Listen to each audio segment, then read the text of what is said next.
Boa tarde, senhores. Bem-vindos à última sessão penúltima sessão da nossa Semana da Física desse ano. Sejam todos bem-vindos aí. Essa é a última palestra, né? Depois teremos uma mesa redonda e aí encerramento. Durante a tarde agora a gente vai ter o prazer de receber o professor Euclides Marega Júnior. O professor é professor livre-docente do Instituto de Física da USP em São Carlos.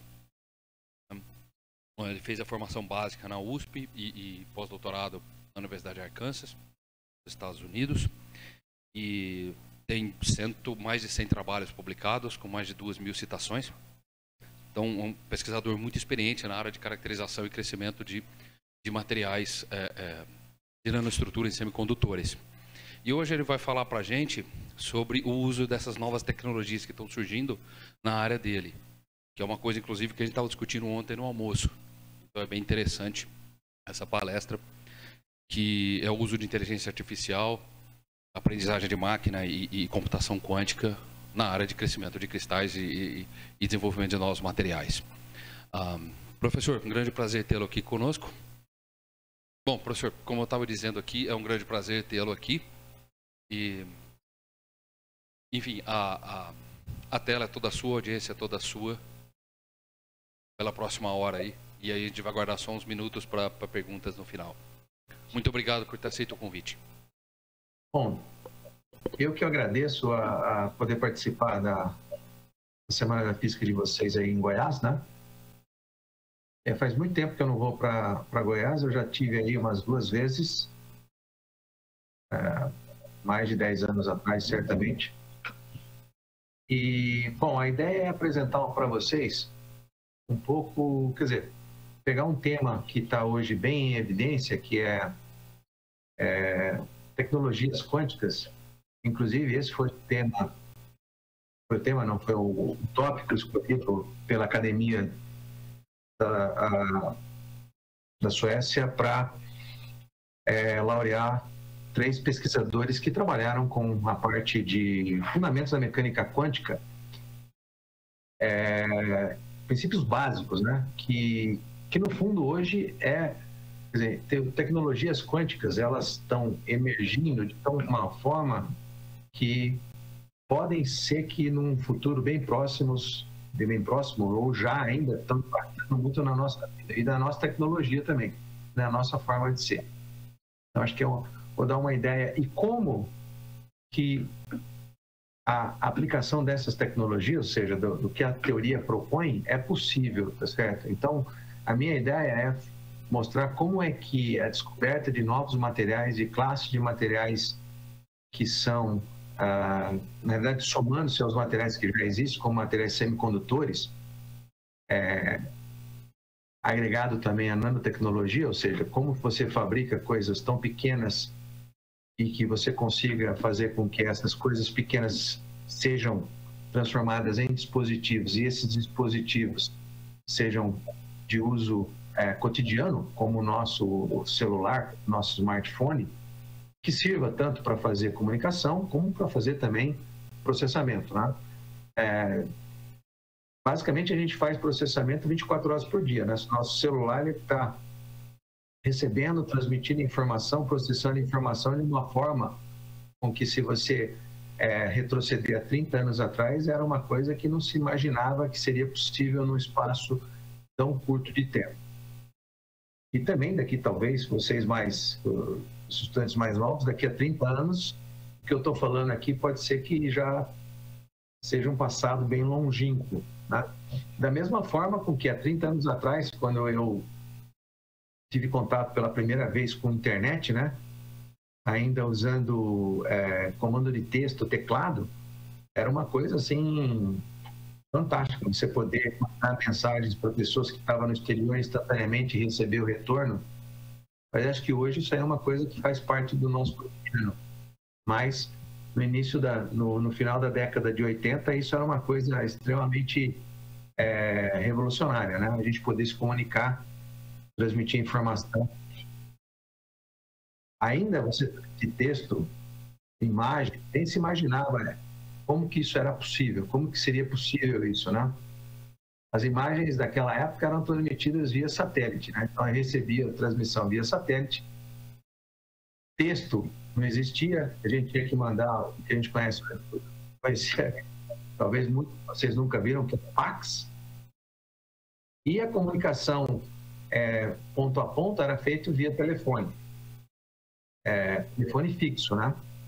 Os primeiros telefones móveis surgiram na década de 90, aqueles que eu vou mostrar aqui depois alguns exemplos deles, e esses telefones, eles, da década de 90, aqui no Brasil, né? Eu já tinha, na década de 80, já tinha a comunicação móvel nos Estados Unidos, mas ainda era feito de uma forma muito primitiva, do ponto de vista do que a gente tem hoje, né? E não se falava nem em G, se falava-se que a comunicação era totalmente analógica, o sinal era analógico. Mas o que eu quero mostrar para vocês é o seguinte, como que isso evoluiu de forma significativa a impactar na nossa vida dia a dia. E como que tudo isso está ligado ao desenvolvimento e à pesquisa de novos materiais e também de novas tecnologias que proporcionaram a que a fabricação de coisas cada vez menores e mais compactas pudessem fazer com que os nossos sistemas sejam cada vez mais eficientes, com maior capacidade de processamento, transmissão e armazenamento de dados. Tá bom? O som tá bom? Tem algum problema ou não? Se tiver algum problema... Não, professor, tá perfeito aqui pra gente. Ok. Bom, para começar, eu vou passar aqui para vocês um vídeo, né? Eu acho que é um vídeo... Essa é uma empresa, né? Não sei se vocês estão vendo aí, chamada Boston Dynamics. Talvez muitos de vocês já viram, eles fazem robôs, né? Humanoides. Não só, né? E esses robôs, eles... Talvez o vídeo esteja um pouco lento aí, né? Na transmissão, não sei se vocês conseguem ver, mas esse robô, ele é capaz de... Conseguimos ver sim, professor. Tá aqui. É um robô autônomo, né? Mecânico, eletromecânico, e ele realiza tarefas que são programadas. E do ponto de vista da mecânica, né, as tarefas que ele realiza são tarefas extremamente complicadas, do ponto de vista tanto de processamento quanto também de sensoriamento, porque aí você tem que ter um conjunto de processamento de sinais. Esses sinais, eles são recebidos através de sensores, e esses sensores, eles recebem os sinais e passam para outros sensores que fazem um cálculo, esse cálculo tem que ser em tempo real, de tal forma com que permita que o robô, ele se equilibre, realize as tarefas pré-programadas. Eu diria que isso aí não é uma inteligência artificial do ponto de vista do que ela consegue, talvez no futuro ele consiga aprender, se ele desequilibrar um pouco numa dada tarefa que ele tenha, qual seria a correção que ele tenha que fazer. Não sei se talvez o algoritmo dele seja tão... Eu acredito que sim. Já tão sofisticado que ele possa aprender andando. Então, se ele cometer algum erro, esse erro já entra como sendo um aprendizado dele. Então, esse aprendizado de máquina, ele talvez vai fazendo um tempo, ele é armazenado num sistema, numa memória, processado dentro de um processador. Claro que tem toda a parte de sensoriamento, tem a parte também de comandos eletromecânicos, né? Toda essa parte de movimentação dele, e claro, tem a bateria também, né? Que dá toda a energia para ele. Mas ele é um robô autônomo. E essa empresa, ela tem vários tipos de robô que permitem fazer várias...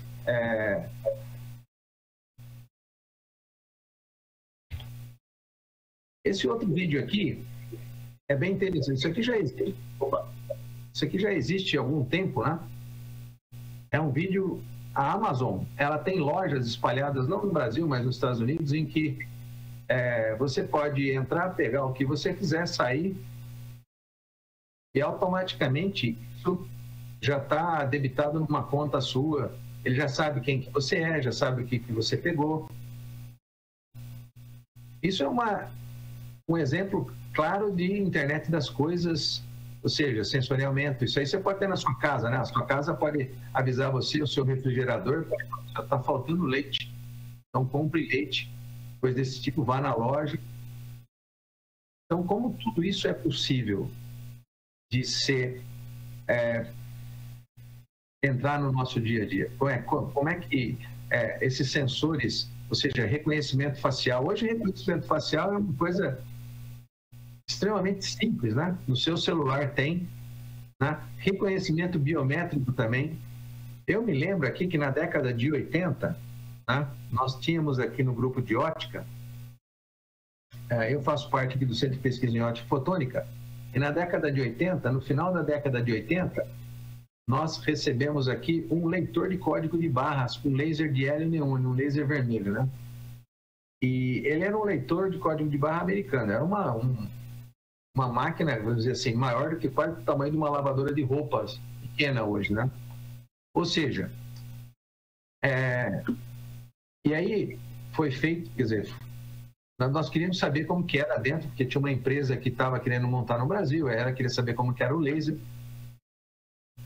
O leitor de código de barras hoje parece ser uma coisa tão, no nosso dia a dia, tão usual, que a gente nem imagina como que era isso, o precursor desse tipo, né, de leitor. O que basicamente mudou? Não mudou quase nada, né? O laser continua sendo laser, o detector continua sendo detector. É claro que naquela época se usava um laser de gás, hoje se usa um laser de estado sólido. Toda essa miniaturização que teve, mantendo-se o mesmo conceito, foi feito por quê? Porque se desenvolveu materiais que podem emitir luz de uma forma muito mais eficiente, por exemplo, do que lasers de gás, sensores muito mais compactos e rápidos que podem detectar o padrão do código de barra, e esse padrão ele pode ser transformado num sinal processado por um computador muito mais facilmente do que naquela época, tá bem? E tudo isso se deve ao quê? Aquilo que eu falei, esse desenvolvimento contínuo de materiais, tá? Bom, aqui eu falo um pouco sobre tema, né? Inteligência artificial. Quer dizer, cada vez a gente quer fazer computadores e máquinas mais inteligentes. Esses computadores e máquinas, eles têm que estar, de alguma forma, ligados entre si e conectados a uma rede, vamos dizer assim, mundial, né? E fazer com que, de uma forma mais... Ou seja, como que o processamento disso pode fazer com que, daqui a um futuro, a gente tenha... Não diria que a máquina tenha uma consciência, mas ela consiga fazer coisas de forma inteligente, elas podem tomar decisões num certo nível. É claro que ainda hoje é possível, né? Certamente um avião ele pode pousar, ele pode levantar e pousar sem o piloto, né? Ou seja, totalmente autônomo. Mas ainda ninguém se sente confortável de voar num avião sem piloto. E eu diria mais, porque existe uma coisa que é na inteligência humana, né? Que é da própria consciência, que é uma coisa que se adquire com o tempo. Que eu chamaria de feeling, né? Que é o algo mais.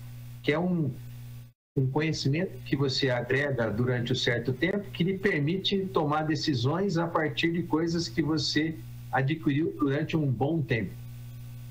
E é claro que você pode também fazer uma coisa com uma máquina que seja da mesma forma, mas ainda nós temos essa capacidade de tomar decisões que talvez a máquina ainda não seja capaz de tomar essa decisão e essa decisão ser correta. Um dos exemplos que mais próximos da gente foi o desenvolvimento de um avião 737 da Boeing, né? Que ele tinha um software autônomo, o 3737 MAX, e aí teve que voltar porque teve 2 quedas que foram provocadas pelo software, né? O piloto ele queria fazer Ele sabia o que estava errado, mas o software não deixou de fazer aquele comando. Ou seja, a máquina interpretou errado alguns comandos que vieram de sensores que estavam com problema e isso foi além do que o ser humano pôde. Então, como fazer com que isso seja uma coisa que recupere toda a nossa capacidade de processamento, ainda eu acredito que vai demorar um pouco ainda, mas é uma coisa bem plausível, tá bem? E eu parto aqui de uma coisa que é, talvez muitos de vocês já tenham visto, né? Que é um transistor, né? Esse aqui é um transistor de efeito de campo, um transistor bipolar, é o primeiro transistor desenvolvido, foi desenvolvido esse transistor aqui nos laboratórios da Bell, em 1957, por Shockler, Brayton e Borden, né? Depois eles vieram a ganhar o Prêmio Nobel de Física por esse desenvolvimento aqui. Mas o que isso aqui, a invenção do transistor, ela é o divisor entre a eletrônica antiga do que a eletrônica moderna. O grande diferencial na Segunda Guerra Mundial foi a decodificação do algoritmo que era criptografado dos nazistas pelo matemático inglês Alan Turing, né? Inicialmente, Alan Turing ele fez uma máquina e essa máquina ela decodificava os algoritmos. Só que cada vez mais os alemães eles melhoravam o código deles de encriptação e aí ele teve que melhorar esse computador mecânico e fazer um computador eletromecânico. E a partir desse computador eletromecânico se evoluiu para um computador totalmente eletrônico e esse computador não era de estado sólido ainda, era a válvula, né? E com uma capacidade de processamento muito pequena. E com o desenvolvimento do transistor, ou seja, toda a parte de eletrônica que era feita a vácuo, né, através de válvulas, ela pode ser transferida de uma forma bem rápida para componentes de estado sólido. Então, acho que isso foi um divisor que proporcionou o desenvolvimento da parte de processamento e comunicação do jeito que a gente conhece hoje, tá? Nós temos hoje, por exemplo, não sei se vocês... transistores que funcionam com transistor de silício e germânio. Silício é o semicondutor e germânio são semicondutores iniciais, né, que foram desenvolvidos praticamente todos os componentes de processamento que a gente... Até hoje a gente faz isso com o silício e não muito com o germânio, né? Mas isso permite ainda que nós consigamos desenvolver transistores que funcionem da ordem de 1 terabyte. Tá? Só para você ter uma ideia, os transistores que hoje eles são componentes do nosso telefone celular, eles são transistores não são de silício, eles são de arseneto de galho e fósforo. Eles são transistores chamados de Hammets, né? E esse material tem uma mobilidade muito alta e permite com que a gente consiga fazer processamento de sinais da ordem de 5 GHz com facilidade, que é a faixa de frequência hoje que a tecnologia 5G, até um pouco mais, né? Mas no Brasil é dessa ordem, 5G necessita. Agora, 1 terahertz, isso aqui já chega no quase que uma frequência que, para você fazer transmissão de sinal com isso, você teria que mudar toda a configuração de antenas que a gente tem hoje, e é isso aí. É uma coisa ainda que está ainda sendo como que será possível essa nova forma de comunicação. Mas é possível você ter elementos que amplificam o sinal nessa região. E o importante é que transistores nessa faixa de frequência, eles têm um gate. Depois eu vou mostrar mais ou menos o que é isso em fotos, né? Que é da ordem de 25 nanômetros, né? Aqui entra a nanotecnologia, ou seja, 25 nanômetros são 250 angstroms. Se você é uma centena de átomos alinhados numa direção. Ou seja, nessa escala de tamanho, fenômenos quânticos eles já começam a ficar, vamos dizer assim, não, quer dizer, começam a ser importantes e isso tem que ser levado em conta. Ou seja, se eu quiser fazer uma fabricação muito menor, eu vou ter que levar em conta fenômenos que estão relacionados com a mecânica quântica. Mesmo a temperatura ambiente. É um pouco complicado, um pouco complicado não, um pouco, no caso de tecnologia de semicondutor, silício germânio e talvez arsenide de galho, a temperatura ambiente, esses fenômenos ainda são, vamos dizer assim, pouco... influenciam um pouco ainda na performance, mas eles começam a ficar cada vez mais importantes. A outra grande revolução que teve, do ponto de vista de empacotamento, foi a integração, né, que foi desenvolvida na Texas Instruments por um outro prêmio Nobel de 2000, que é o Jack Kilby. Jack Kilby, ele desenvolveu uma forma de você fazer dispositivos que é dispositivos planares, wafer, né? Talvez muitos de vocês já devem ter visto essa terminologia, né? Como é que se faz transistores numa placa de silício, da forma planar. E isso é, até hoje, a base da indústria eletrônica atual. Né? Toda a nossa eletrônica atual é feita hoje na tecnologia planar. Por quê? Você consegue fazer isso de forma rápida, de forma, vamos dizer assim, barata e em massa. Um wafer desse aqui, de 8 polegadas, você consegue fazer da ordem de 50 a 100 processadores. Com cada processador desse com mais de bilhões de transistores, cada um deles, usando a tecnologia de fabricação que nós somos hoje. Mas naquela época lá, é claro, essa tecnologia não era tão desenvolvida assim, né? Só para você ter uma ideia, né? Desenvolvendo a microeletrônica, ela tem, em 1954, com o desenvolvimento do transistor, você tem a microeletrônica, seria, vamos dizer assim, a terceira revolução, e a quarta revolução que está começando agora, que depende também da microeletrônica, né? Mas ela tem esse componente que é o componente, eu vou chegar daqui a pouco, que é o componente, vamos dizer assim, da tecnologia quântica, tá?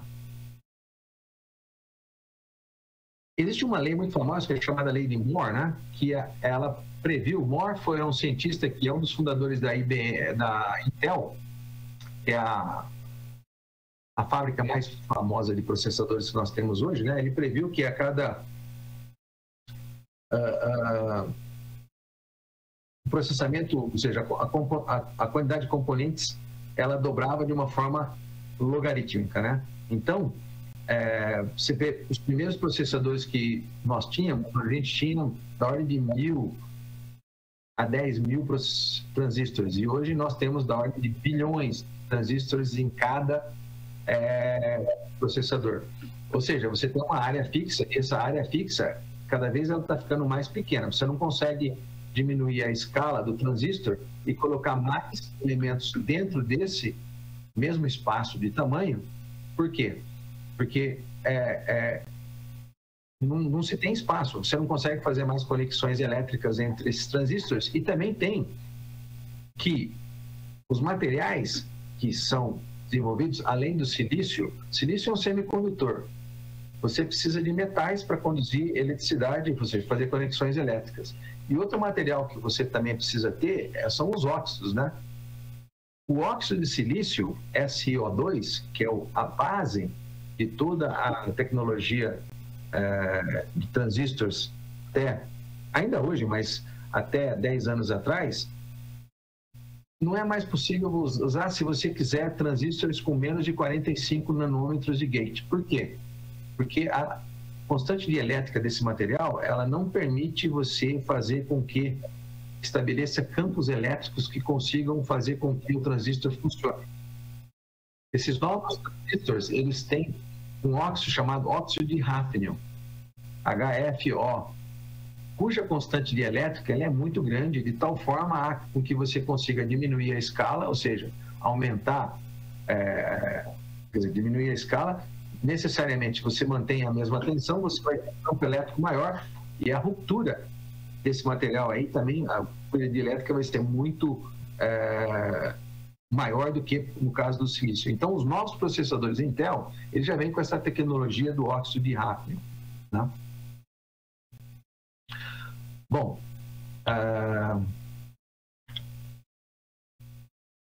junto com a lei de Moore, né, só para vocês terem uma ideia, como é que é a evolução dos aparelhos celulares. Esse é o primeiro celular desenvolvido nos laboratórios da Motorola, né, na década de 70 para 80, e aí como hoje você tem, na verdade você nem tem mais celular, né? Hoje o celular é vamos dizer assim, um computador de bolso que você faz processamento de praticamente tudo, né?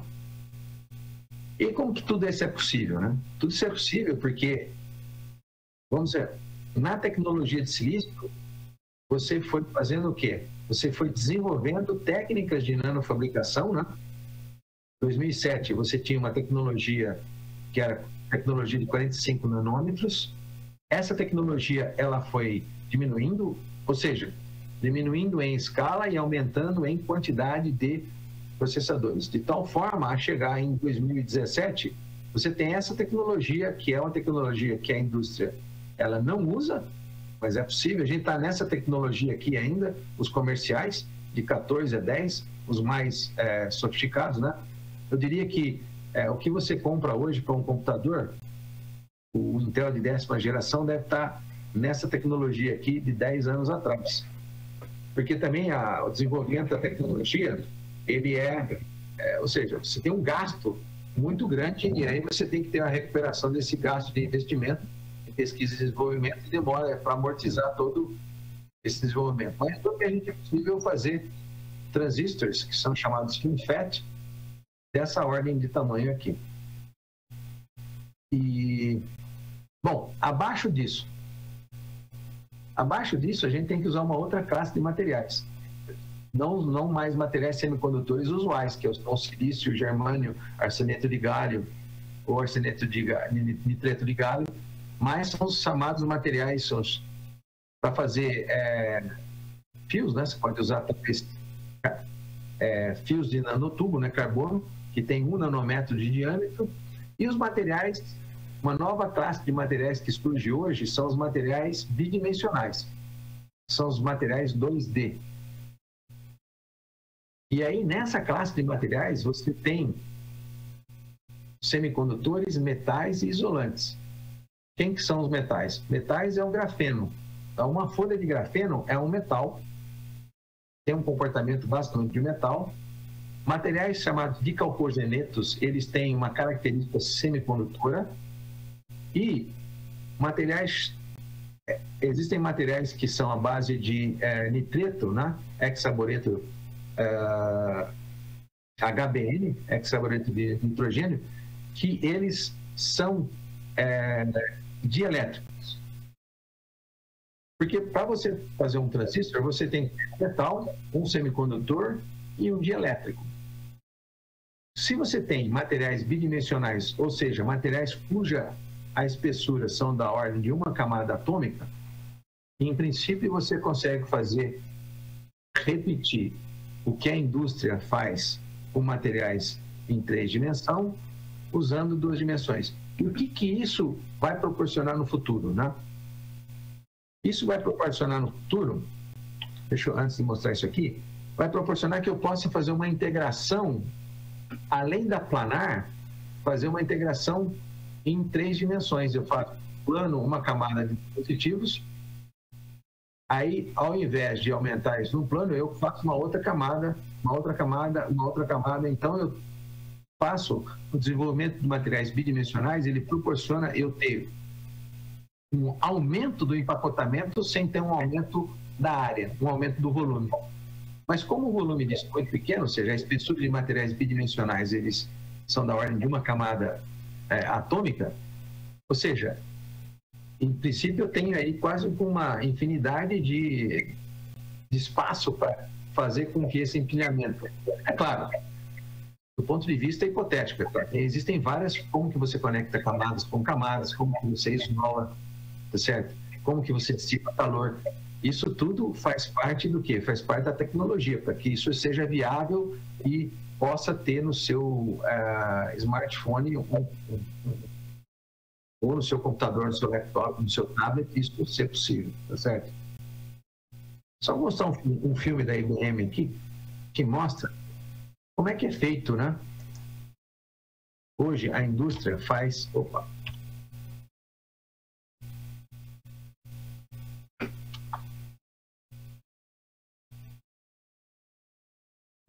Não quer mostrar o filme aqui.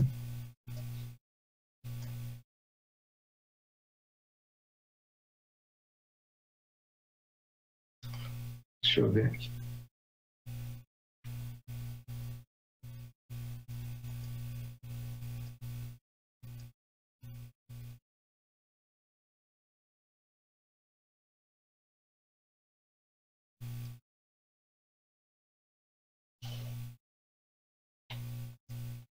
Bom, foi. Como que se faz o material seco? Basicamente, pega areia, essa areia ela é CO2, esse CO2 ele é purificado, vira um lingote de silício, esse lingote ele é fatiado, ou seja, é um cristal único, cuja quantidade de defeitos é muito pequena, depois faz todo o processamento. Esse processamento aqui é chamado processamento litográfico, ou seja, existe uma máscara, essa máscara, ela desenha os componentes aqui, os componentes são inspecionados, aí é claro, você tira dopantes, coloca metal, tira metal, coloca óxido, faz todo um processamento, tá? Aí também você faz corrosão, você faz linhas, essas linhas retira material, coloca material, ou seja, para um transistor você tem um formato planar, para um resistor, para um capacitor, para uma memória CMOS, tudo isso é feito a partir de litografia.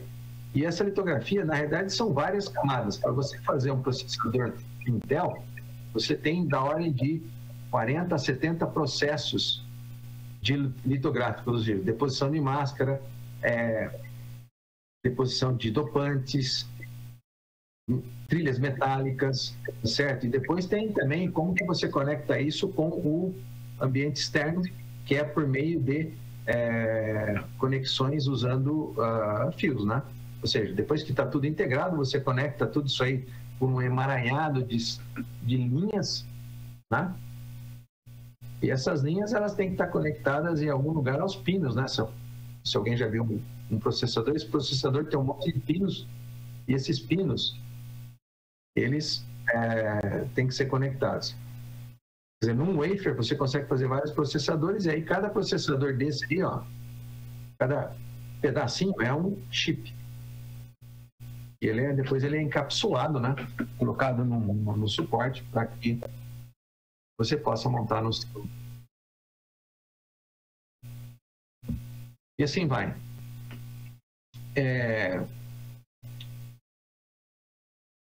Esse aqui é um processador i5 já. Ainda tem bastante uso, né?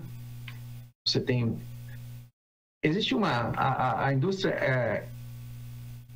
Às vezes você fala, mas o que é um processador i5, o que é um i7? Às vezes a plataforma é a mesma. Talvez o processador i5 ele tenha alguma coisa, se ele tem algum problema de processamento, eles fazem... A própria indústria ela faz uma separação daqui. Você tem um wafer de 8 polegadas. Os processadores mais internos, eles são de alta performance. Por quê? Porque naquela região do wafer, a qualidade cristalina ela é bem melhor do que na borda. Então, o que acontece? Os processadores das bordas, eles têm uma performance menor. Então, eles são vendidos com uma geração mais baixa, né? É claro, ele tem redundância, ele consegue processar, mas ele processa de uma forma menos eficiente do que um processador que está no meio, que ele tem uma performance, por às vezes, 100% daquilo que foi programada. Tá? Então, às vezes a gente pensa que o processador i7 e i5 são diferentes, na realidade pode ser a mesma coisa, né? Só que um tem uma capacidade maior do que a outra, ou seja, às vezes eles podem desconectar uma parte do circuito que não está funcionando tão bem quanto a outra. Bom, e essa integração 3D, cada vez ela está ficando não só com esses transistores que podem ser feitos com materiais bidimensionais, mas também com transistores que são os chamados FinFETs, né? Que é os transistores de efeito de campo, mas que eles têm uma característica não só planar, mas uma característica 3D. E essa tecnologia está cada vez mais sendo utilizada. Por quê? Porque toda a indústria hoje ela é baseada na tecnologia planar em silício. Para você trocar toda essa tecnologia, vai demandar muito investimento em plantas de indústrias novas. E talvez isso não seja uma coisa tão viável hoje, né?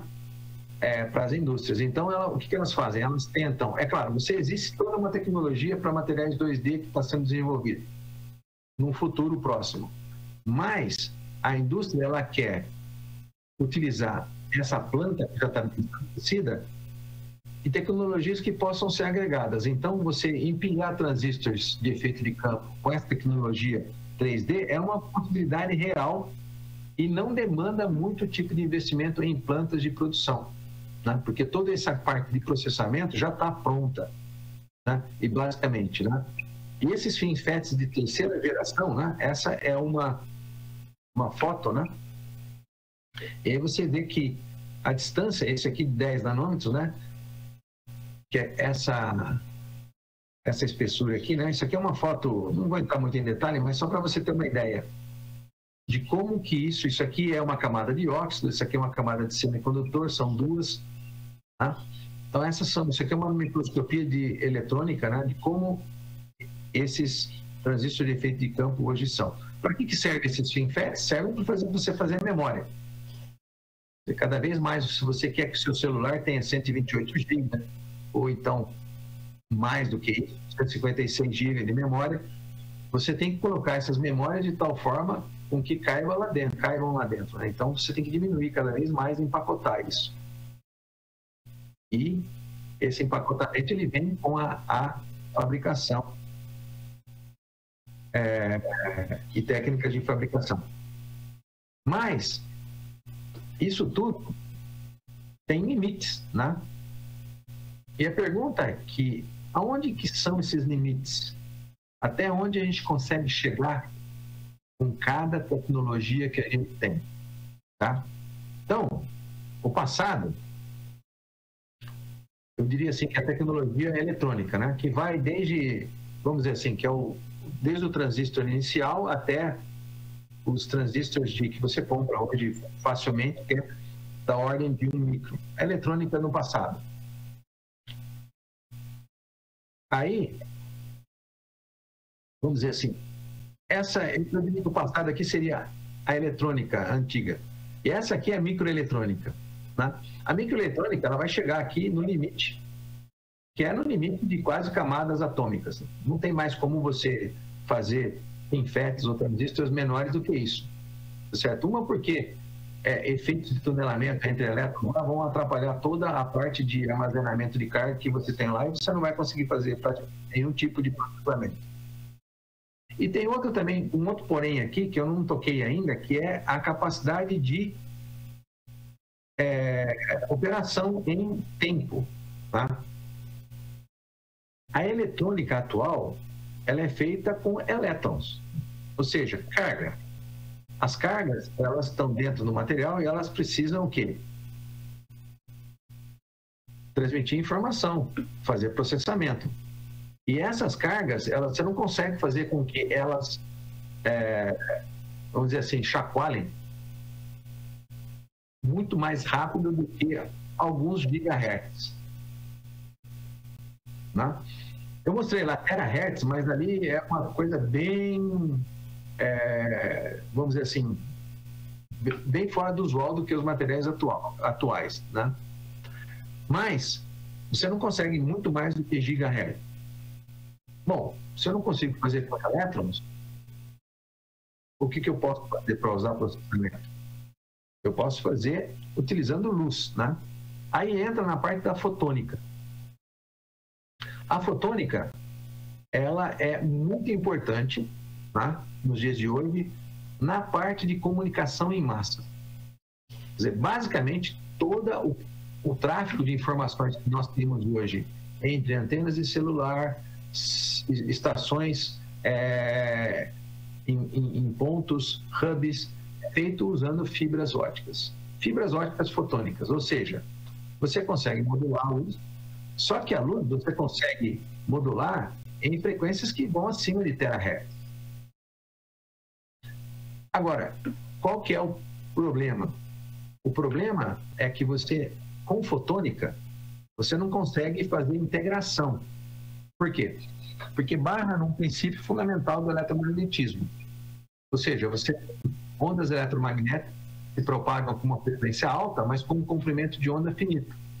Esse comprimento de onda é da ordem de alguns micrômetros. E ondas eletromagnéticas difratam. Ou seja, se você tentar fazer com que uma onda magnética passe por um buraco menor do que o comprimento de onda que ela tem, ela não vai passar. Esse é um princípio fundamental do eletromagnetismo. Ou seja, eu consigo fazer fotônica em nanoescala? Sim, eu consigo. Eu consigo ir abaixo. Só que nesse caso aí, entra num outro ramo, que é um ramo que a gente faz pesquisa aqui, que é chamado de plasmônica. Só que nesse caso não plasmônica um plasma não é um fóton e também não é um elétron, mas é uma carga que está ligada a um campo elétrico de radiação. Ou seja, vamos dizer assim, é uma coisa híbrida entre fóton e elétron. Nesse caso, eu consigo fazer com que uma informação consiga se propagar numa frequência alta e condensar, ou seja, acoplar essa radiação em canais, vamos dizer assim, fibras óticas menores do que o comprimento de onda daquela radiação. Mas isso tudo fazendo com que a luz se acople com elétrons, né? Fazendo um polaryton. Bom, tem suas vantagens, tem suas desvantagens, existem outras tecnologias que você possa usar? Sim, existem, né? Mas, se você quiser fazer processamento binário, com uma frequência muito maior que gigahertz, você teria que usar necessariamente luz. Não tem como. Agora, fazer um circuito fotônico integrado, ou seja, que caiba dentro de um aparelho, é muito difícil. Ou seja, é impossível você ter essa... E aqui tem uma frase que é muito comum, que é plasmônica, é como você coloca a luz num fio, né? Do ponto de vista de materiais, isso é muito interessante, né? Porque, vamos lá, tenha em mente aquele slide que eu coloquei na parte anterior, você tem aqui o material metal semicondutor, que é a eletrônica antiga, né? Transistores. Aí depois, para você diminuir, você tem que ter óxidos também, né? Que é a parte dos field effect transistors, os FETs, né? Metal, óxido semicondutor. A fotônica, ela é feita basicamente com materiais dielétricos, que são basicamente óxidos, vidros óxidos e plasmônicas. A plasmônica é feita com materiais que são chamados metamateriais. Esses metamateriais não são materiais naturais, ou seja, são materiais fabricados. Eles podem ser fabricados usando fabricação, ou seja, estruturas numa superfície, também como eles podem ser materiais que são várias camadas de metal e óxidos, metais e óxidos que formam esses metamateriais. Tá? Bom, é possível fazer metamateriais com materiais bidimensionais? Sim, é possível. É possível você fazer, então, processamento usando metal óxido semicondutor e também, no futuro, talvez, metamateriais usando materiais híbridos, né? Que são óxidos, metais e semicondutores também. E aí, a tecnologia eletrônica, a azul aqui, ela já está nessa parte aqui, ela já está saturada aqui, ou seja, não conseguimos mais aumentar em frequência. A fotônica eu consigo aumentar, só que eu não consigo integrar. Então, a plasmônica, ou seja, plasmônica, que é uma parte da chamada nanofotônica, ela é uma opção viável para você fazer a integração usando luz ao invés de elétron, né? Na realidade, tem que usar os dois, luz e elétrons, porque a luz por si só não consegue se acoplar nessa escala de tamanho, tá bom? Bom, e que tudo isso tem a ver com a era da mecânica quântica, né? Aquilo que eu falei para vocês, vai chegar uma hora que a gente vai ter que fazer processamento de ultra rápido e não vai conseguir fazer isso de forma a desenvolver tecnologias como inteligência artificial, transmissão de informação quântica, desenvolvimento de novas moléculas a partir de princípios fundamentais, ou seja, é possível eu fazer uma retroengenharia de, por exemplo, eu quero desenvolver uma molécula que faça tal função. Antes de sintetizar essa molécula, eu posso simular, usando um computador quântico, qual seria essa molécula, ou então o material. Eu posso tentar criar no computador um material que seja, que tenha uma propriedade específica.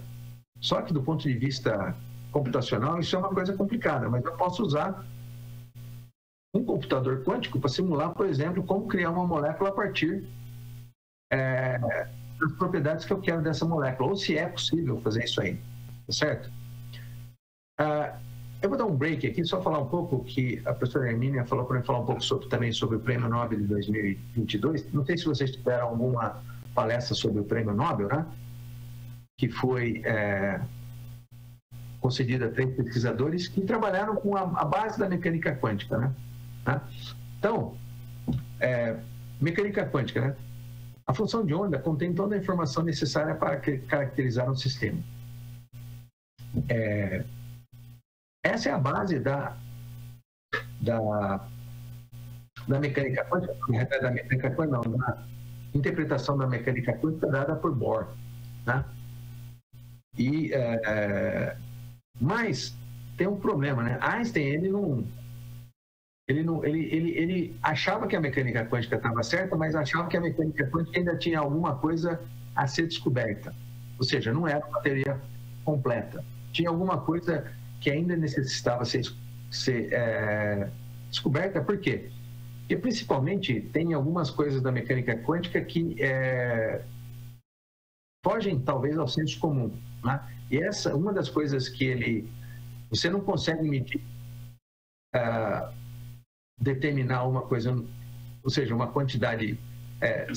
Na verdade, isso aqui é tirado do artigo dele. Se pudermos prever com certeza o valor de uma quantidade física sem perturbar o sistema, então existe um elemento de realidade correspondente a essa quantidade física, né? Essa foi uma definição dada por Einstein, não só Einstein, mas Einstein, Podolsky e Lowes, no artigo dele de 1935. Na realidade, existe muita controvérsia. Esse artigo ele não questiona a mecânica quântica, né? Do ponto de vista de ela estar ou não correta. Ele questiona que a mecânica quântica pode não estar completa, porque Einstein ele não aceitava, né, que no sistema quântico, se você, inclusive ele tem nesse artigo, ele faz aquele famoso experimento de propõe um experimento, né, que é como você consegue detectar fótons de luz, porque Einstein ele sabia muito eletromagnetismo, né, e aparentemente não tem nada a ver mecânica quântica com eletromagnetismo. Então ele fez um experimento, quer dizer, bolou um experimento lá, imaginou um experimento que é um experimento que você tem fótons correlacionados e esses fótons chegam num lugar e chegam no outro, e se você determinar um fóton, você sabe qual é o outro fóton que chegou no outro lugar, certo? Vamos dizer assim, imagina que tem uma pessoa que vesta 2 meias, né? Uma amarela e uma azul, ou uma azul, uma vermelha, mas sempre ela anda duas meias diferentes. Se você olhar num pé e ver que uma meia é vermelha, você vai ver que no outro pé a outra meia não é dessa mesma cor, tá? Então, basicamente, era isso o experimento. E você pode fazer isso numa distância que for, né? E aí sempre você vai saber, se você determinar qual que é a partícula, ou seja, qual que é o estado de um sistema numa determinada localidade, na outra, você sabe qual vai ser o estado desse, tá certo? Isso deu o prêmio Nobel a esses três pesquisadores aqui, né? O Clauser, o Zellinger e o Alan Aspect, né? Eu não sei muito bem o trabalho desses dois aqui, mas eles foram precursores do trabalho do Alan Aspect. Inclusive, o Alan Aspect já esteve aqui em São Carlos várias vezes, acho que umas 4 vezes, né? Na nossa página do YouTube, existem vários seminários interessantes que ele deu aqui, que vocês podem acessar, né? Se vocês procurarem lá YouTube CEPOF, vocês têm acesso a esses seminários que ele deu aqui em São Carlos, explicando muito bem qual que é o que ele fez o experimento. Mas o experimento dele foi o experimento último que, vamos dizer assim, ele não comprovou por inteiro toda essa parte, mas como que sistemas quânticos, longe, ou seja, separados, eles ainda mantêm essa mesma informação. E ele fez um experimento na década de 80 muito interessante, né? Ele tinha uma fonte de fótons correlacionados aqui, que produzia fótons emaranhados, e aí emitia um fóton de um lado, um fóton do outro, e aí ele tinha uma engenhoca muito... eu conversei uma vez com ele, ele me explicou lá, faz muito tempo isso, que ele era um modulador acostumado, porque saía o fóton aqui, e esse fóton demorava basicamente 40 milissegundos para vir até esse modulador aqui, e ele chaveava o modulador para mudar a polarização do fóton. Então, ele podia vir para cá ou para cá. Então, se viesse para cá, era um tipo de polarização, se viesse para cá, era outro tipo de polarização. E o que basicamente ele fazia? Ele media a polarização que chegava aqui nessas fotoamplificadores aqui, né? Fazendo com que esse modulador acústico-óptico, né? Que é um cristal, quando você aplica um campo elétrico, ele varia, dá para você variar os índices de refrações, e aí, então varia a polarização. Ele pode selecionar uma ou outra, né? Por isso que faz com que um fóton possa vir para cá, para a parte de baixo, e a outra vir para a direita. Tá bem? Bom, e aí, como esses fótons eles vêm numa fonte, essa fonte aqui é uma fonte especial, porque ela tem que produzir fótons emaranhados, ou seja, tem que produzir um conjunto de fótons. Se eu detectar aqui, por exemplo, um fóton com uma polarização vertical, eu sei que nesse aqui a polarização do fóton tem que ser horizontal. Bom, não vou entrar em tanto tempo, tem algumas coisas para mostrar, mas basicamente esse experimento viola a desigualdade de Bell, né, que era uma das coisas que o físico calculou baseado no experimento proposto por Einstein, e também ele, localidade e tudo isso o experimento dele mostrou. É claro que faltava alguma coisa que só daqui, acho que só há 8 anos atrás, que foi demonstrado em 2015, que realmente fizeram um experimento onde todas as variáveis possíveis, porque se tinha muita dúvida se as fotomodificadoras, esses PMs aqui poderiam estar correlacionadas, elas sabiam qual seria o estado do fóton e assim vai, tá bem? Então tem uma série de detalhes aqui, mas foram esses 3 pesquisadores que realmente mostraram que a teoria quântica está completa. Não existe nenhum tipo de variável oculta como Einstein sugeriu, né? Naquele artigo dele lá, para que a teoria... Einstein não era contra a teoria da mecânica quântica, ele achava que a mecânica quântica tinha que ter mais alguma coisa embutida, né? E aí vem daquela famosa expressão dele que Deus nos joga dados, né? Bom, tecnologias quânticas atuais, né, elas permeiam diversas áreas da ciência, né? Eu acho que eu vou colocar aqui Dá para ver o meu apontador, não? Tá vendo ou não? Dá sim, né? professor.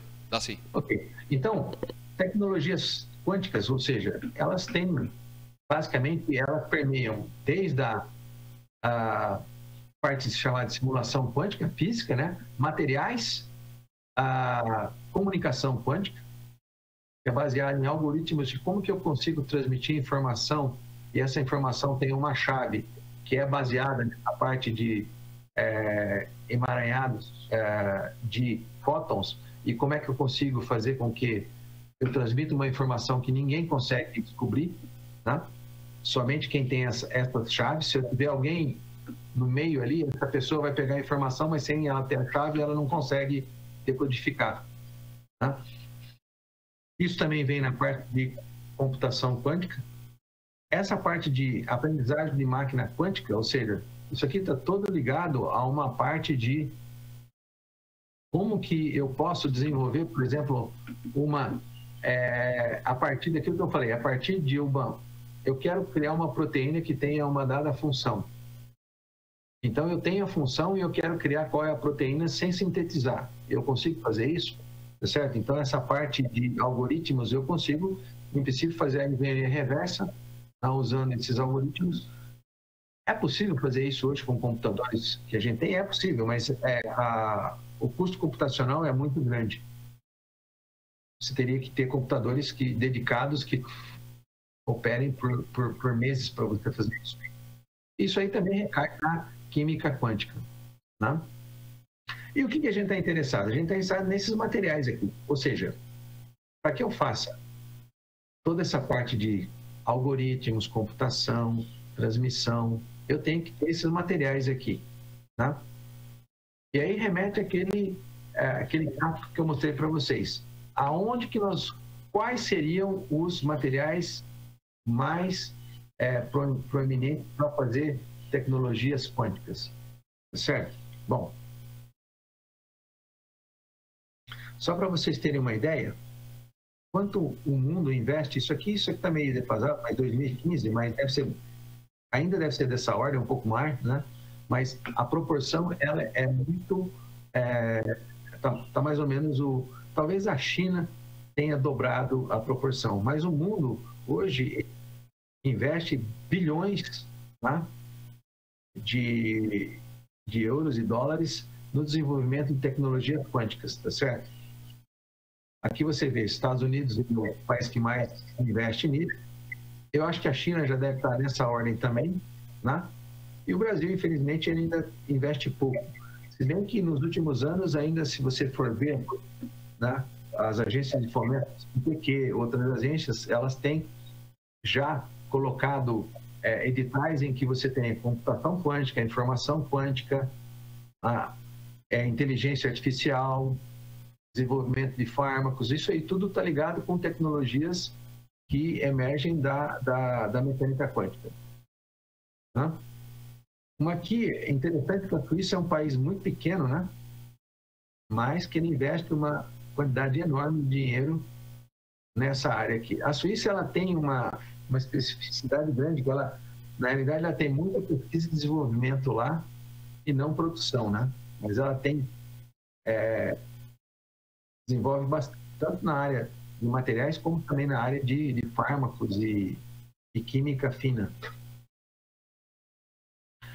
Isso é o que cresce ao longo dos anos, a parte de segurança cibernética, inteligência artificial, aprendizado de máquina, tá certo?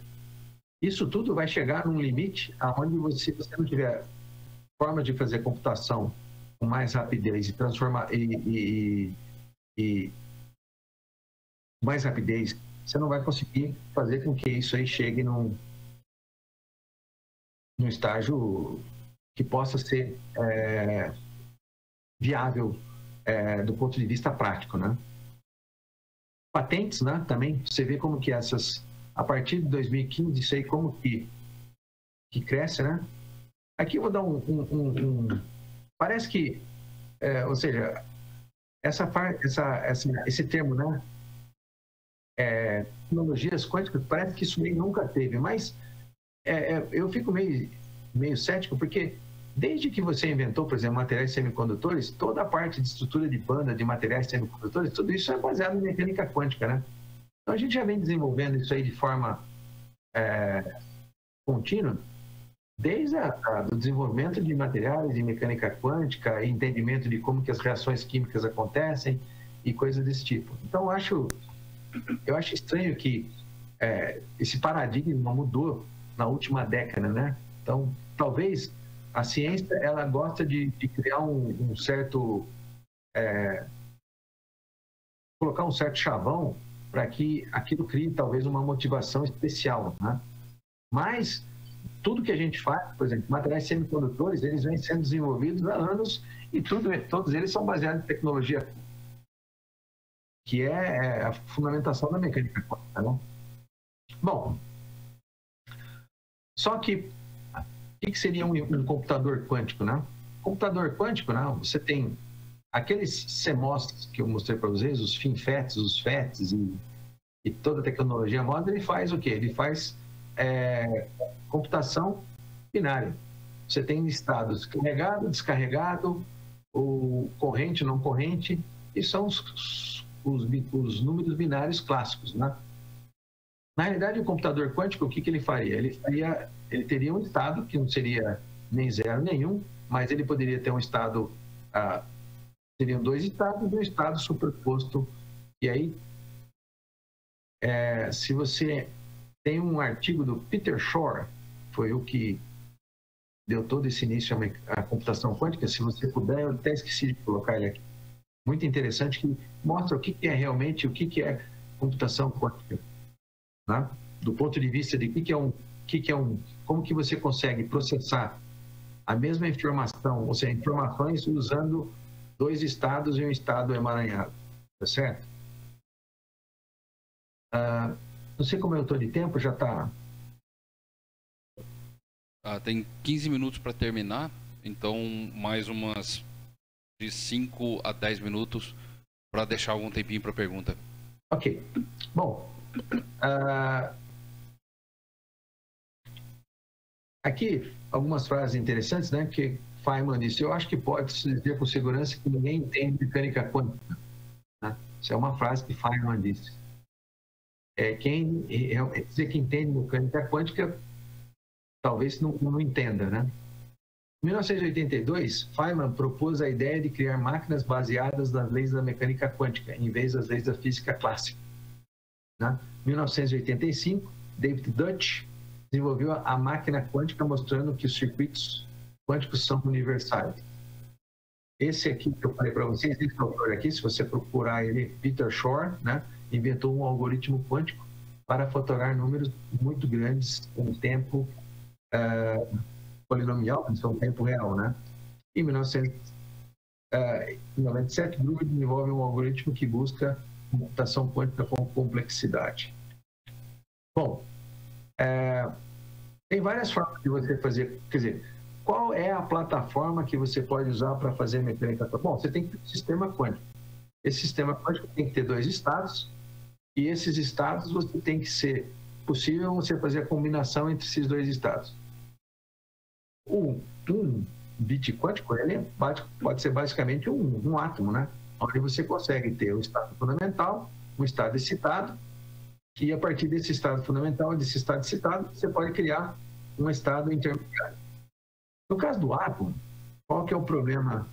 Esse estado intermediário, que é o estado entre a superposição entre o estado fundamental e o estado excitado, ele tem uma coerência muito rápida. Ele perde essa coerência, ou seja, o elétron do estado fundamental vai para o estado fundamental num tempo muito rápido, da ordem de nanosegundos, tá? Isso não acontece só em átomos, não. Isso acontece também em, por exemplo, pontos quânticos semicondutores, que é uma das coisas que nós estudamos aqui, tá certo? Essa superposição desses 2 estados aqui, tá certo? Cria esse estado superposto, que é a base de você fazer computação quântica. Isso aqui é influenciado, no caso de um átomo, ele é influenciado por quê? É influenciado pelo vácuo, ou seja, pelo ambiente dele.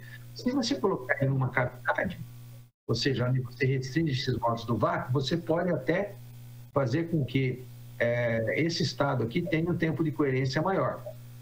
Mas essas cavidades, elas têm que ser cavidades, ou seja, regiões do espaço onde você não tem a temperatura, tem que ser refrigerado a hélio líquido. É uma coisa muito sofisticada, tá? Fazer computação quântica com átomo e outra. Além disso, você tem que prender o átomo, né? E você tem que saber onde o átomo está. E tem que ter um átomo só. Isso deu, por exemplo, o prêmio Nobel a David Wineland, que foi um dos pesquisadores que conseguiu aprisionar íons únicos, né? Então ele aprisionava dentro de uma armadilha íons únicos e fazia essas misturas aqui e media tempo de coerência e coisas assim, tá certo? Eu vou mostrar aqui como se faz hoje computação. Antes de mostrar esse aqui, vou mostrar como se faz computação quântica hoje, tá certo? A plataforma mais viável de se fazer computação quântica hoje são circuitos supercondutores. Esses circuitos supercondutores, eles são baseados em a junção de dois materiais, né? Esses dois materiais, eles criam esses dois estados aqui. No caso aqui, eu estou colocando uma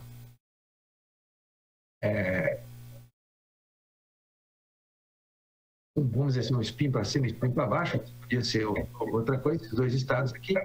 E pode ser que a corrente vá de um lado, a corrente vá do outro, nesses circuitos supercondutores aqui. Porém, esses circuitos supercondutores, para que eles tenham um tempo de coerência grande, ou seja, o estado emaranhado, quando eu superponho um estado e outro estado, eles têm que ter um tempo de coerência relativamente grande para que eu consiga fazer a leitura e fazer a escrita e leitura desses dados que eu quero processar, né? Para que isso aconteça, eu tenho que manter esses computadores a uma temperatura muito baixa, da ordem de alguns milikelvins. Por quê? Porque eles são feitos em materiais, e materiais eles têm toda uma rede, e essa rede interage com esses elétrons, e esses elétrons, no caso aí, são pares de elétrons, e esses elétrons aí, eles estão o quê? Eles estão interagindo com a rede, então eles perdem, vamos dizer, essa fase, essa coerência que eles têm, e toda a informação que você colocou nele, ele se dissipa, sem que você talvez consiga tem que você consiga fazer essa leitura ou escrita de imagem, de informação, tá certo? É interessante que hoje a gente tem computadores que tem da ordem, tem até mais, aqui tem um que tem mais ou menos 3.000 qubits, né? Que são esses computadores aqui dessa empresa D-Wave, né? Que produz chips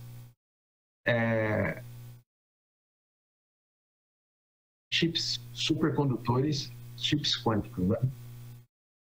É interessante que esses chips aqui, eles são subtrações. Como que é um chip quântico, né? Aqui a gente pode fazer comparação com aquele chip que eu mostrei para vocês, que é aquele, como que se faz uma tecnologia planar utilizando silício, né?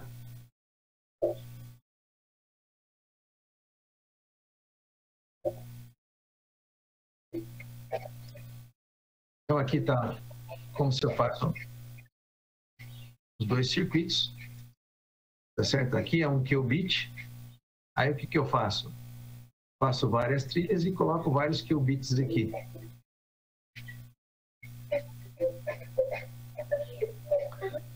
É interessante que qual que é a ideia? A ideia é usar a mesma tecnologia que a gente tem, que é aquela tecnologia desenvolvida em 1960, por Jack Kilby, né? Tecnologia planar, tecnologia de fabricação.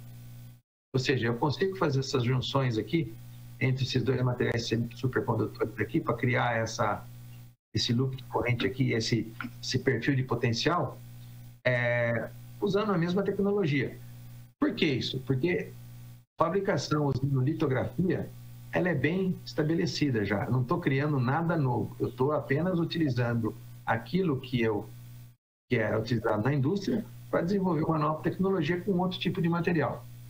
E também porque eu consigo depois fazer essas conexões aqui elétricas entre esses circuitos aqui e consigo colocar isso aí num leitor que eu consiga ler, extrair e colocar informação. Eu faço uma rede com milhares disso.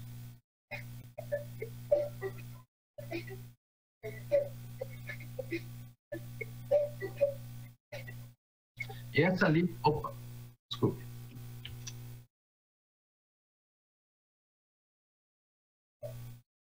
Está mais ou menos aqui, né? E esse é o material.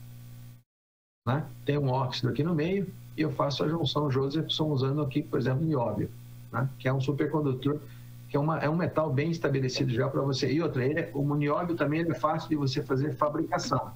Aquelas trilhas lá, elas têm que ser fabricadas, elas não são da ordem de nanômetros, elas são micrométricas, tá certo? É uma litografia bem... Opa!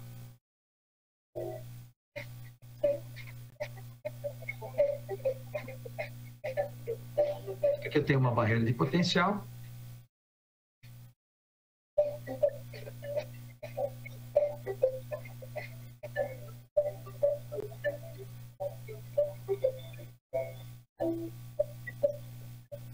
E aí faço a integração, né? E aqui é como que é um chip, né? Muito menor, quer dizer, a escala de tamanho desse, se você comparar com o Intel 7, aqui você tem 128 qubits, ou seja, mais ou menos 128 elementos. Num processador da Intel 8, no Intel 7, você tem da ordem de 1 bilhão a mais de componentes, ou seja, a quantidade que você tem hoje de circuitos supercondutores é muito menor. A gente pode comparar isso quer dizer, um estágio inicial. Será que um dia a gente vai conseguir fazer essa integração de tal forma a chegar àquele nível de tamanho? Essa é uma pergunta. Deixa eu ver se aqui. Bom, então esse é o interessante é que esse é o computador, ele tem que ser colocado dentro de um sistema, né, criogênico. E esse sistema criogênico, ele é um refrigerador ultrapotente que vai até temperaturas de 128, 100 milikelvin. Como é que eu consigo uma temperatura tão baixa? Tá? Tem que usar hélio líquido. Mas não só hélio líquido também, mas L3 líquido. Porque nessa temperatura, o hélio é 4, você não consegue abaixar mais do que alguns 1 Kelvin, um pouco menos. Né? Tem que usar chamado um refrigerador de diluição de L3. E também, esse monte de fios aqui que eu tenho que fazer as leituras individuais de cada um desses circuitos aqui. Então, você vê que a complexidade de você ter um computador desse tipo aqui é enorme. Tá? Então, para você... E hoje, todos os computadores quânticos que funcionam comercialmente, eles são baseados em junções Josephson. Ou seja, usam aquele looper supercondutor para você ter um qubit. Tá? Eu falei 100 milikelvin, mas o correto é 15 milikelvin. Tá? Então, aqui a temperatura descendo até 15 milikelvin e o processador está aqui.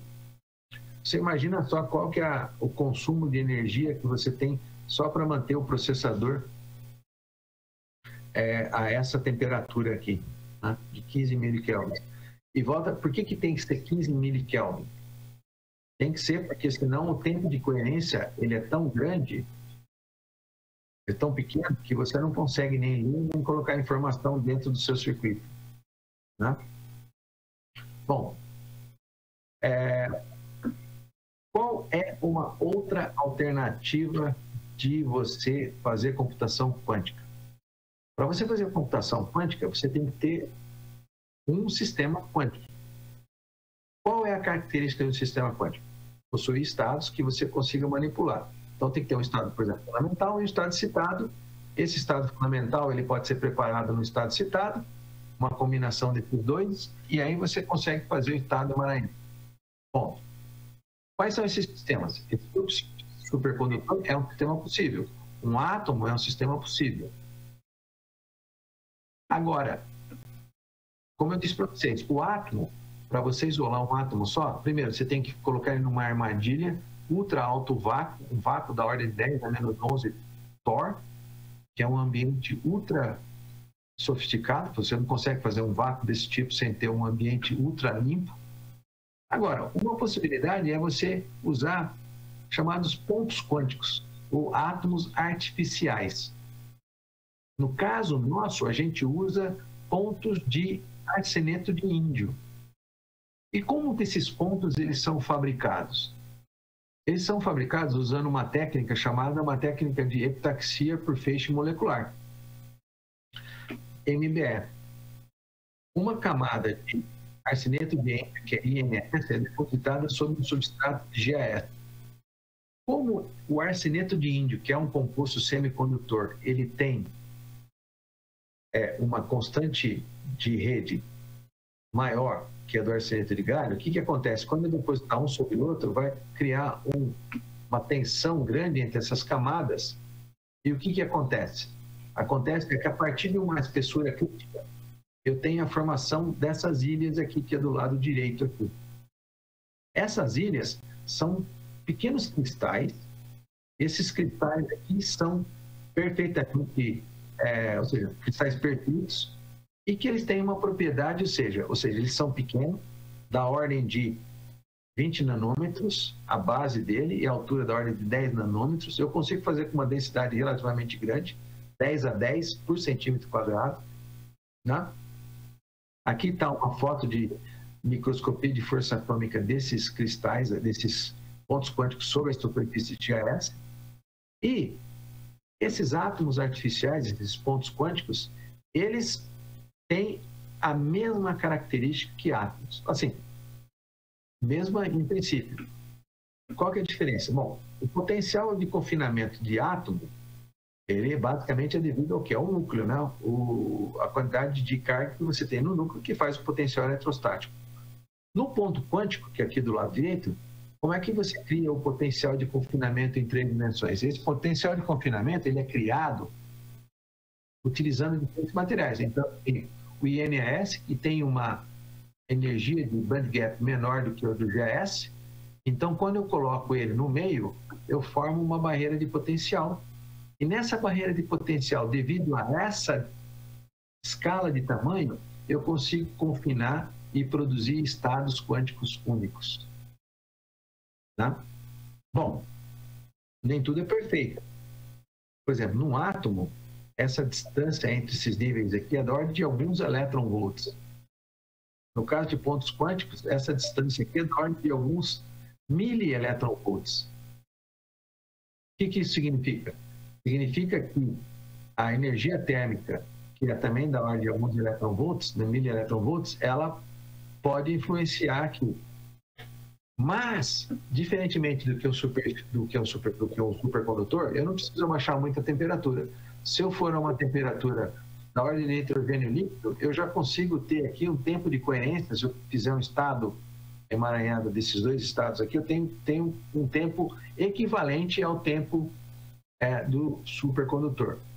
Bom, qual é o problema, então? O que eu não faço com ponto quântico? O problema é que esses pontos quânticos, eles surgem naturalmente aqui. Eu não consigo controlar qual que é a posição que eu tenho desses pontos quânticos. Né? Ou seja, eu tenho... Uma coisa boa é que esses pontos eles estão fixos numa determinada posição, só que eu não consigo controlar. Né? No caso, para fazer ler e escrever sinais. Né? Existem várias formas de você tentar fazer com que... Você pode colocar várias camadas. Aqui está uma microscopia de transmissão desses pontos. Então, aqui onde você está em mais escuro são os pontos, né? Professor, Oi? Só interrompendo o senhor um minutinho, só para avisar que nós estamos estourando o nosso tempo já. Tá, não, já estou terminando. Falta mais um slide só. Tá certo, muito obrigado. Então, eu posso condensar esses pontos aí, colocando eles de forma vertical, e aí eu posso colocar um contato em cima e um contato embaixo e fazer a leitura desse estado aqui. Ou também eu posso alinhar eles na superfície também. É uma forma. Existem técnicas de você colocar esses pontos, todos eles alinhados. É claro, não fica uma coisa perfeita, mas é um alinhamento, né? E aí você pode fazer tudo. Qual que é a ideia nossa? A ideia nossa é o que a gente está trabalhando hoje. A gente está trabalhando hoje para isolar esses pontos aqui de forma a ter uma densidade bem baixa, um ponto só, e aí esse ponto só isolado, a gente colocar ele numa cavidade plasmônica. ou uma cavidade fotônica. Se vocês estão lembrados, a coerência depende muito do ambiente em que o seu ente quântico encontra-se. Se você colocar ele numa cavidade, a forma com que a radiação interage com os estados é diferente. Você pode criar um regime diferente no regime da interação do estado com o vácuo. E quando você, se você conseguir chegar a regime onde essa interação é muito forte, você consegue aumentar de forma significativa o tempo de coerência desses átomos aí. Então, muita pesquisa hoje está sendo feita para você colocar esses átomos dentro de cavidades fotônicas e em estruturas plasmônicas, para tentar controlar o tempo de coerência deles e, talvez no futuro, utilizar essa plataforma para você fazer computação quântica. É claro, não é como um transistor de silício, não é a temperatura ambiente ainda, mas a gente está numa temperatura que não é a temperatura de mini-Kelvin. Qual que seria, talvez, o futuro? O futuro seria, talvez, você fazer alguma coisa com materiais bidimensionais. Por quê? Porque você consegue ter efeitos quânticos em materiais bidimensionais à temperatura ambiente. Por quê? Porque o confinamento dele é muito grande. Se vocês estão lembrados, o material bidimensional ele é uma camada atômica, ou seja, o elétron, quando ele se move lá dentro, ele tem esse confinamento, ele fica restrito a essa camada. Isso faz com que você tenha, se você conseguir fazer um outro confinamento em XY, você consegue fazer um confinamento em 3 dimensões e ter, por exemplo, um átomo artificial usando materiais bidimensionais. Tá certo? Bom, basicamente é isso que eu tinha para falar para vocês, que sem o desenvolvimento de novos materiais, todas essas tecnologias que estão sendo desenvolvidas, baseadas em mecânica quântica, tanto na parte de processamento como na parte de transmissão de dados, elas vão ficar em stand-by até você ter uma plataforma plausível para você desenvolver esse tipo de tecnologia. E, é claro, isso vai impactar na nossa vida? Já impacta, né? Você tem a internet das coisas, transmissão de dados, em alta velocidade. A gente está na época do 5G, mas daqui a pouco o 5G vai ficar obsoleto. Qual que é a nova tecnologia? Terahertz. Como é que a gente pode fazer com que terahertz, para você produzir terahertz, como que você produz? Tem dispositivos de estado sólido que você consegue, semicondutores, que você consegue produzir essa radiação. Porque essa radiação ela não está nem no infravermelho e nem na micro-onda. É uma frequência intermediária. Então, você tem que ter dispositivos que produzam essa tecnologia, essa banda de frequência. Então, tudo isso é baseado no desenvolvimento de novos materiais e o entendimento de como que esses materiais eles podem ser obtidos de forma razoável, tá certo? Então, eu agradeço a atenção que vocês tiveram e obrigado pelo convite aí para participar e poder falar um pouco do que a gente desenvolve aqui, tá? Basicamente, a gente desenvolve nanofotônica aplicado a nanoestruturas semicondutoras. Ok? Muito obrigado pela sua atenção.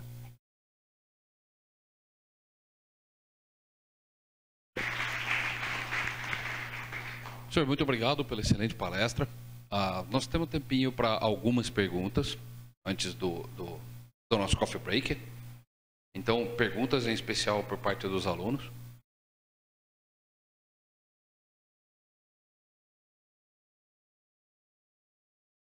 Perguntas, pessoal? Bom, enquanto o pessoal pensa, eu tenho uma pergunta que é o seguinte.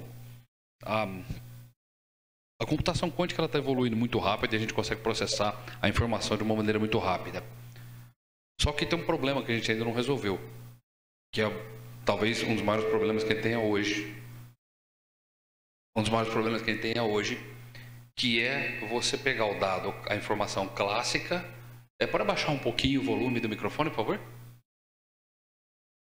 Que é pegar a informação clássica e fazer o upload disso para a máquina quântica. O senhor tem alguma ideia de como esses materiais, ou se esses materiais podem ajudar nesse processo? Me referindo especialmente a Polariton e esse tipo de coisa. Bom, você tem que... Essa interface, quer dizer, ou seja, o processamento ele é feito de forma quântica, mas a informação que você extrai é clássica, tá certo? Ou seja, você tem que conectar os dois. Como é que você conecta como é que você prepara o seu sistema? Essa é a pergunta. Isso, exatamente.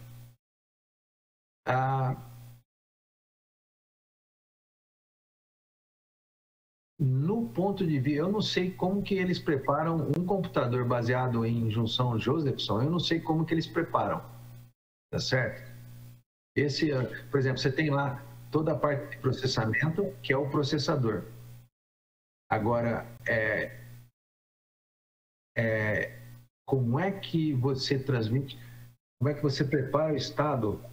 No caso do computador da Google, por exemplo, eles aplicam campos de radiação em micro-ondas endereçado a cada um deles.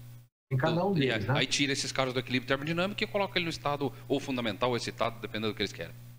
Então, no caso de pontos quânticos,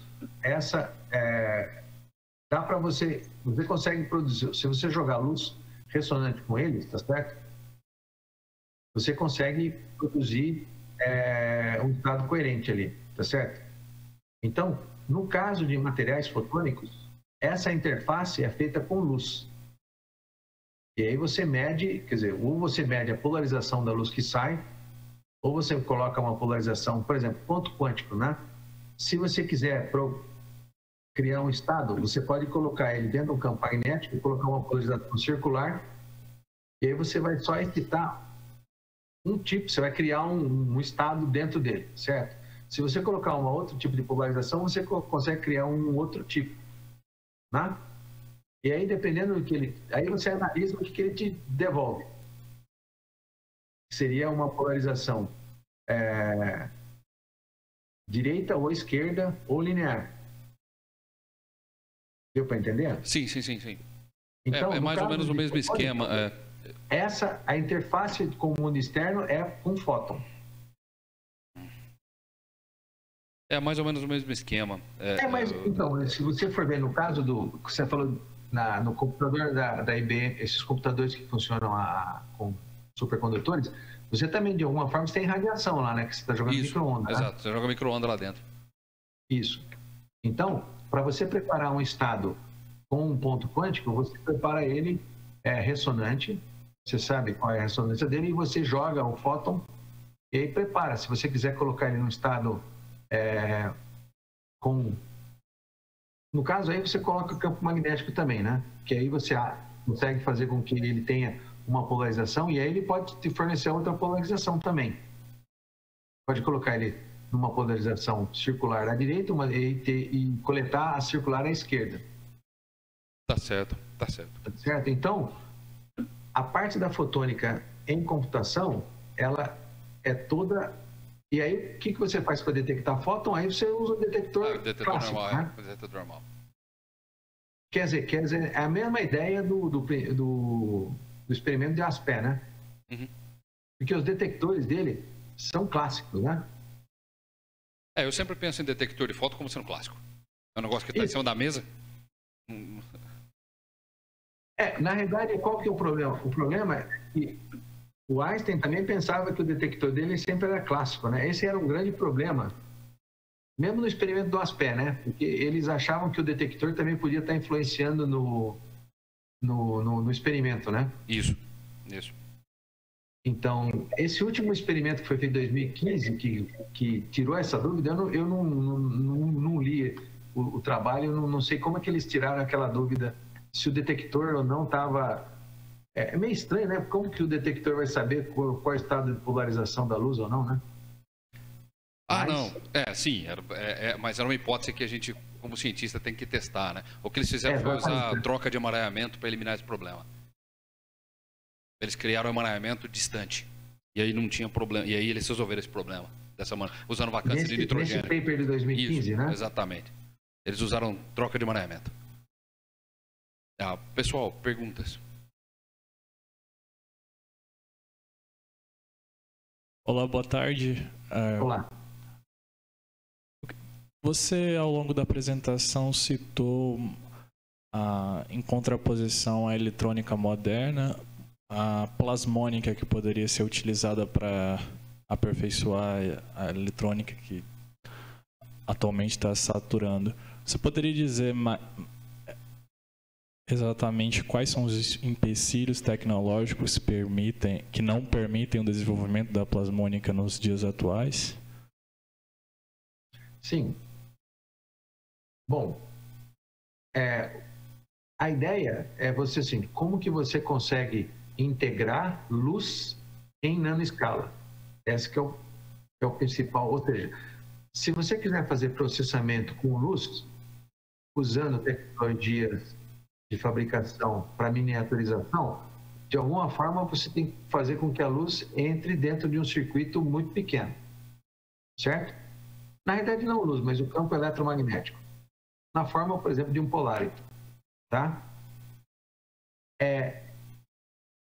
Isso poderia fazer com que o seu circuito operasse de forma bem mais rápida. Agora, qual que é o empecilho? O empecilho tem dois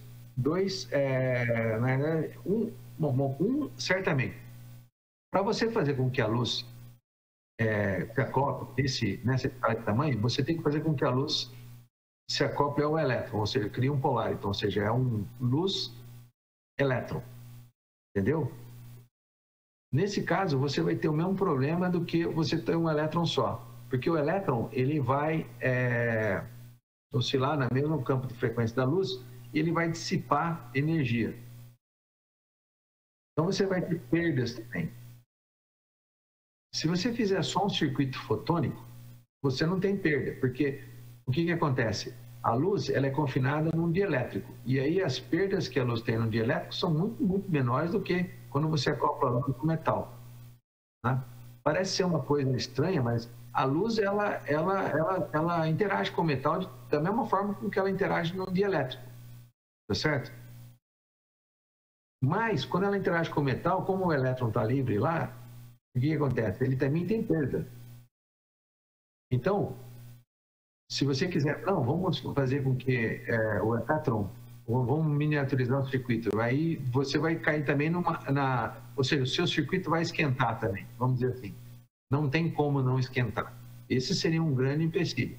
E esse é um dos grandes, não paradigmas, mas um dos grandes pontos contra utilizar plasmônica para desenvolver essa parte. Por quê? Porque também você tem muita perda.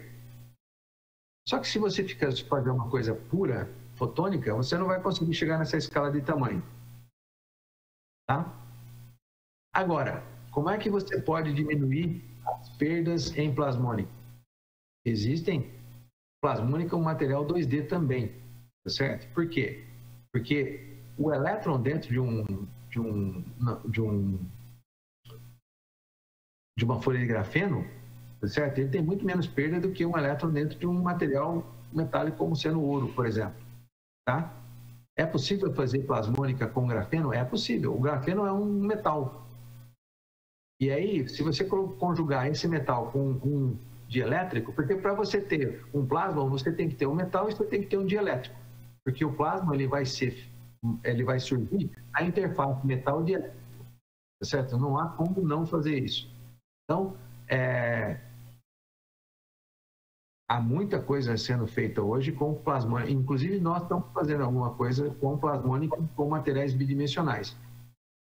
Por quê? Porque a gente quer também fugir um pouco das baixas temperaturas, tá certo?